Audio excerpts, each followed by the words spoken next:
बिस्मिल्लाहिर्रहमानिर्रहीम। पिछले लेक्चर में हमने एलिमेंट इक्वेशंस की बात की थी और उसमें हमने एक रॉड के 4 लाइन एलिमेंट्स लिए थे और उसके लिए हमने एलिमेंट इक्वेशंस बनाई थी। अब इस लेक्चर में हम उनको असेंबल करेंगे and we will form a bigger system of equation, linear equations.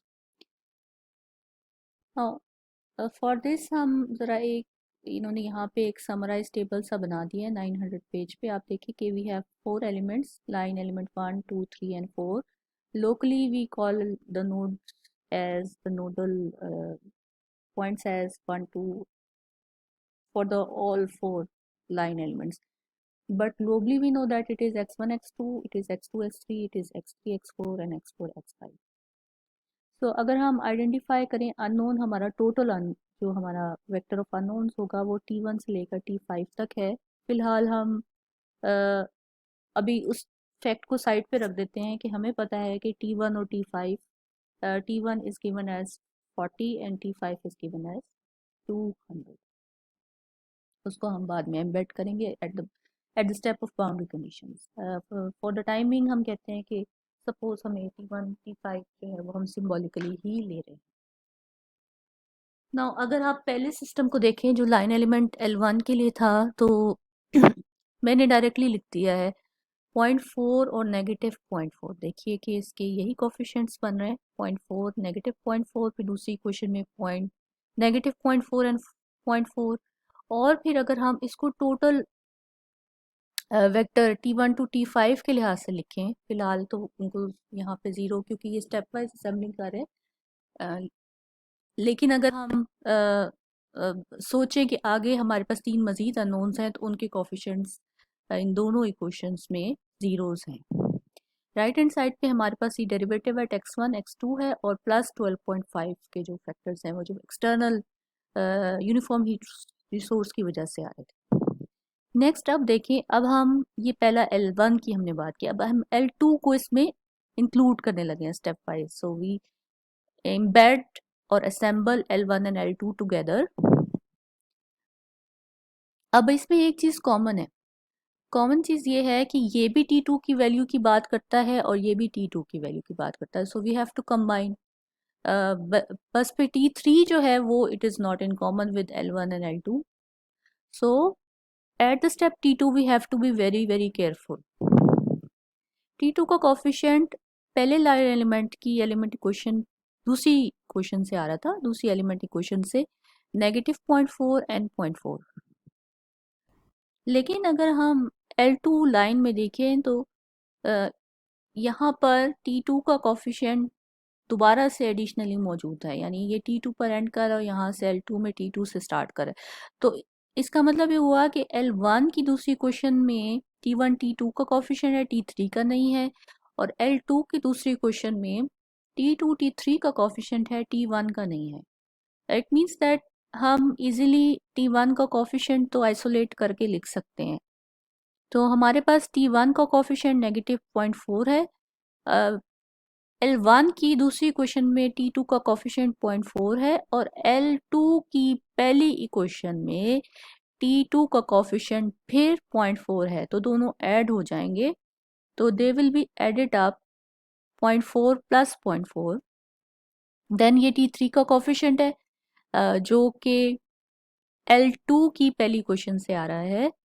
फिर हमारे पास L2 की दूसरी इक्वेशन से जो कोफिशिएंट्स आ रहे हैं, T1 का वहाँ कोफिशिएंट नहीं है, T2 का वहाँ कोफिशिएंट अब क्या है, T2 का कोफिशिएंट वहाँ पर है -0.4 और फिर T3 का coefficient that is also isolated which is 0.4। तो ये हमने ये जो आपको इस डॉटेड रेक्टेंगल में जो कोफिशिएंट्स नजर आ रहे हैं, ये L2 के जो T2 T3 के कोफिशिएंट्स हैं, इक्वेशन 1 और 2 हैं, ये हमने कंबाइन किया है with the equation 1 and 2 of the line 1। So equation 2 of L1 and equation 1 of L2 they are combined, while equation 1 of L1 and equation 2 of L2 they are just treated as separate equations।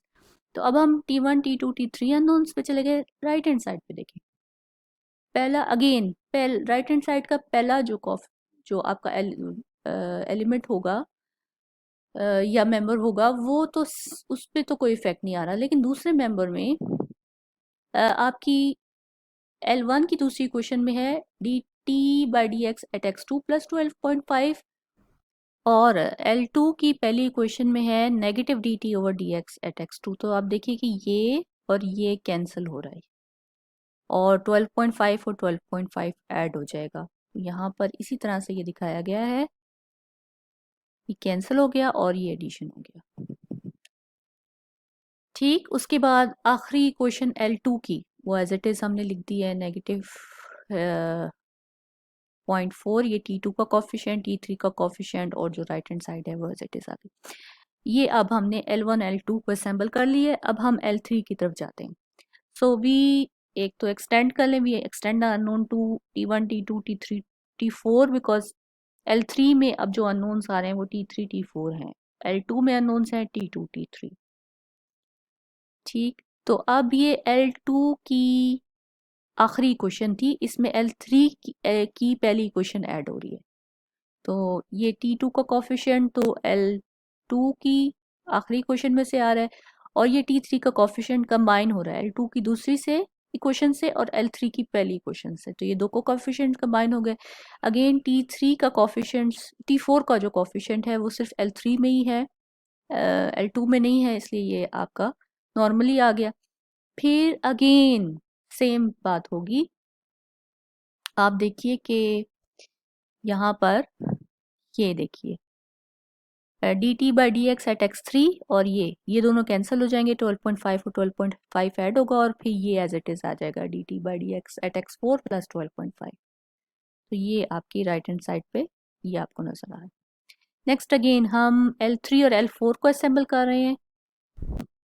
तो हमारे पास जो हम L3 की बात करें तो L3 की दूसरी इक्वेशन से T3 और T4 के कॉफिशिएंट्स आए, और L4 की पहली इक्वेशन से T4 और T5 कॉफिशिएंट्स आए। तो T4 वाले कंबाइन हो गए, T5 एज इट इज लिख लें। अगेन T4 और T5 के कॉफिशिएंट L4 की दूसरी इक्वेशन से आए।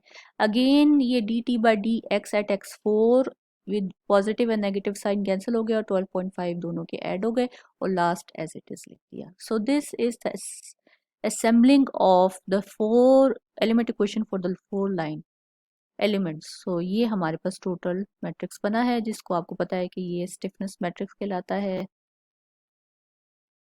और ये आपका अननोन है, और ये राइट हैंड साइड पे आपकी जो एक्सटर्नल इन्फ्लुएंस प्लस जो अननोन बाउंड्री है, अननोन बाउंड्री आपको नजर आ रही है, ये यहाँ पर है। अब अगले स्टेप में हम देखिए, अब यहाँ पे T1 और T5 जो है वो ये नोन है लेफ्ट हैंड पे, और जो राइट हैंड पे T डेरिवेटिव एट x1 है और डेरिवेटिव एट x5 है, ये अननोन है। तो हम इनको शफल कर देंगे, अननोन को हम लेफ्ट पे ले जाएंगे, नोन को हम राइट पे ले आएंगे। तो अगर हम T1 के साथ देखें तो 0.4 कॉफिशिएंट है, और जब मैं यहाँ लेके आऊंगी तो नेगेटिव 0.4 T1 हो जाएगा, और T1 की वैल्यू क्या है 40 है। तो ये आप मल्टीप्लाई करके इसको आप कैलकुलेट करेंगे 16 आ जाएगा। नेक्स्ट इसी तरह से यहाँ पे देखिए T5 का कॉफिशिएंट प्लस 0.4 है, इसको जब मैं दूसरी साइड पे लेके जाऊंगी नेगेटिव 0.4 T5 आएगा, और T5 की वैल्यू आप सब्स्टिट्यूट कर दे 200, जब आप कैलकुलेट करेंगे तो ये आंसर 80 आ जाएगा। तो ये तो आपका इधर इंक्लूड हो गया ना। तो ये एक्चुअली आप देखिए कि ये हुआ ये है कि ये राइट साइड पे आपके पास देखिए क्या था, ऑलरेडी कांस्टेंट क्या था 12.5 है ना, 12.5 में से 16 माइनस हुआ और 12.5 में से ही 80 माइनस हुआ। तो ये जो आंसर आ रहा है ना, ये 12.5 में से 16 माइनस करने से आ रहा है, जहाँ 16 कहाँ से आया है नेगेटिव 0.41 से, और ये प्लस साइन के साथ नहीं होगा, ये भी नेगेटिव साइन के साथ होगा, और ये 12.5 में से 80 माइनस करने से आया। ये 80 कहाँ से आया है या नेगेटिव 80 कहाँ से आया, ये आया है नेगेटिव 0.45 से। और जो यहाँ पे डेरिवेटिव्स थे उसको आप दूसरी साइड पे ले जाएं। तो अब इस वेक्टर में से हमने T1 T5 निकाल के, और ये वहां जाके ये प्लस हो जाएगा और ये हो जाएगा माइनस, तो इसलिए ये आपके पास प्लस और ये माइनस।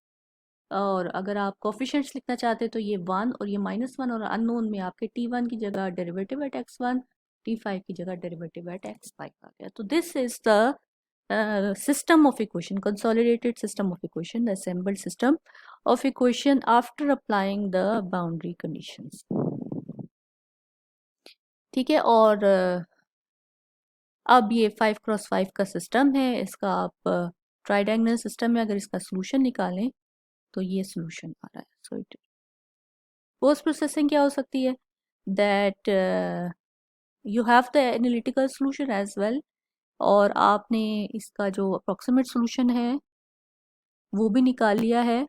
तो फाइनाइट एलिमेंट कैलकुलेशन जो हमारे पास आ रही है, ओवरऑल ट्रेंड जो एग्जैक्ट सोल्यूशन का है उसको टैली करेगा या मैच करेगा, और डिस्क्रिपेंसी ज़्यादा आपकी ऑफ कोर्स इंटीरियर पॉइंट्स पर है, जो नोडल पॉइंट्स हैं आपके, वो लीनियर नेचर की वजह से है शेप फंक्शन की। तो बहरहाल पोस्ट प्रोसेसिंग में आप एनालाइज कर सकते हैं एनालिटिकल और अप्रॉक्सीमेट सॉल्यूशन के दरमियान जो डिस्क्रिपेंसीज हैं।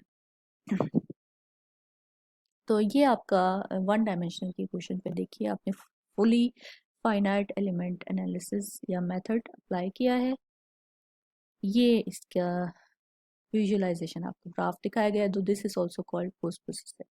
एग्जैक्ट सोल्यूशन जो है वो ब्लैक सॉलिड लाइन से दिखाया गया है। फाइनाइट एलिमेंट से जो सोल्यूशन मिल रहा है आपको, देखिए कि वो जैसे यहाँ पर एरर पड़ रहा है, तो this is line element L3, यहाँ पर हमें थोड़ा ज़्यादा एरर नज़र आ रहा है, बाकी फिर भी काफ़ी कम एरर हमारे पास आ रहा है। तो कर्वेचर जहाँ पे ज़्यादा है वहाँ पे you can expect the error. हमारा एक लास्ट लेक्चर है, उसमें अब हम 2 डायमेंशनल का केस देखेंगे, और फिर हम जनरल भी बात करेंगे कि अगर हमारे पास 3 डायमेंशनल या यानी हायर डायमेंशन हो तो फिर हम कैसे हैंडल करते हैं। Thank you.